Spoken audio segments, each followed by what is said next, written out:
Okay, so I just watched Sean Hannity interview Harrison Schultz on Fox News and talk about Occupy and the May Day protest. And I can say that I was very underwhelmed by this interview, just simply on the fact that I felt like Sean Hannity was totally prepared for him to come in and say anything that he was going to say, and that Schultz was completely unprepared for this interview. I think that he had a lot of good points as far as like, well, we try to take in a lot of people. It's a very compassionate thing to say that, but at the same time, when you don't denounce rapists and people who commit violent crimes, it's going to make it look like you support those violent crimes, especially if it's people who subscribe to Fox News.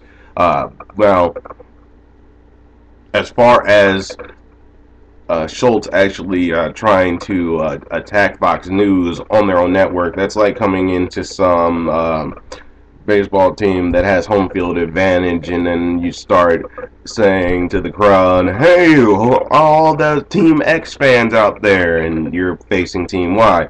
It's just not really a smart tactic. You're probably going to alienate a lot more people who might have liked you, or might have been on the fence about Occupy, and they were really doing a good job at trying to attack Occupy as far as saying that they were violent, showing the Black Bloc protesters instead of any protesters that did not have any Black Bloc on and were not trying to break something.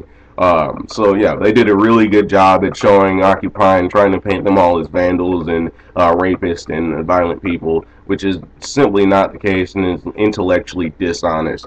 But in Fox News, it comes with the territory. What I think he could have done better is that he could have actually engaged Hannity about the positive things that Occupy had done, and try to get him towards that topic, try to counteract his negativity, and instead try to prove all the things that Occupy has done. And Occupy has done actually a lot of things as far as changing the lexicon of this country and getting people started on a conversation, getting people motivated to make positive change in their own communities and in the world community in general, which is something that he probably could have focused on a little bit more during this interview, and it would have turned out a little bit better. I think that he would have had a bit of more positivity towards him, and it might have actually won over a couple of Fox News viewers. I'm not saying it would have, but it's always a possibility that he could do that, should he have just remained positive throughout the interview. I think by the time he got to the point where they were actually talking about the things that he was going to get for free, and we were talking about healthcare and education, I think he had already lost the battle, quote unquote, by that time. Really, those socialist tenets, they're not bad things when you look at them objectively, but a lot of viewers, and you have to look at your viewer base, especially when you're going on an interview and trying to reach out to people. You have to look at those people and look at your interview base and try to kind of tailor your comments to those. And I think the way that Hannity kind of roped him into those comments, it really, really hurt him as far as his legitimacy goes. And they're going to look at him like he's an entitled guy, he doesn't work. That was another trap, sending in the guy that doesn't work. I mean, he goes to school, but, I understand that whole factor as far as, like, you're going to school and not working. It's very difficult to do for some people, and if you don't have to work while you're going to school, then, you shouldn't have to. But he kind of threw in there that, oh, well, I'm still broke. So, there's saying that, okay, well, he's not really entitled because he's broke, and I mean, I would recognize that, but then there would be people who would harp on that particular sentiment that he said that he actually goes to school, it doesn't work, and they wouldn't just ignore that part where he said, well, I'm still broke, because they look at things like, oh, well, you go to school and you don't work, and then you must be a kid that lives off mom and dad.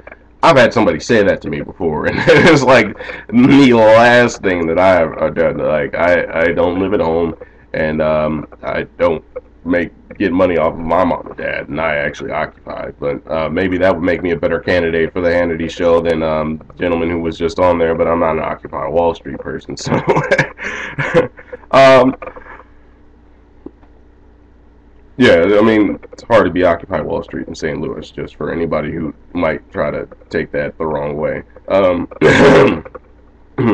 But anyway, in closing, I just felt like the entitlement thing that was like the big nail in the coffin for him is like really killed his interview and like made him look like he just wanted a whole bunch of stuff for free, and that's hardly the issue. I get completely what he was saying. Like we it's not an entitlement thing. It's basically we all live in a community together as one, as not one people, but it's a group of people who are one. Like the community is basically the word for it.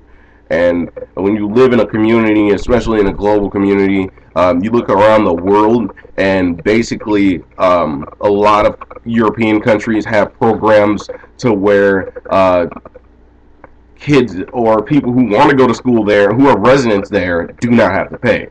And basically, the tuition costs and all of the actual payments that are made by people who come from out of the country or out of this out of the particular continent and come to there and go to school. So when you think about it, like how far off is he really about the tuition things and why school should be free? And I personally would not mind paying for things with my tax money, and I have to see an increase in taxes up to about 50% of my tax of my income, so that I can pay for things like health care, like for education, for any kind of housing, or for anything of that nature, anything that's a basic need for people. I'm not sure about transportation. I'm kind of on the fence about that one. I think if people, once they have free housing, school, and education, and healthcare, they can pay for their own car. I mean, it's not a necessity. You can still get around without one. So that was just my 2 cents on the whole thing. This thing ran about 7 minutes. I don't know if you guys are watching the whole thing or not. But I'm just going to go ahead and cut this off right now. I just wanted to voice a couple of my opinions on the whole interview, and thanks for listening.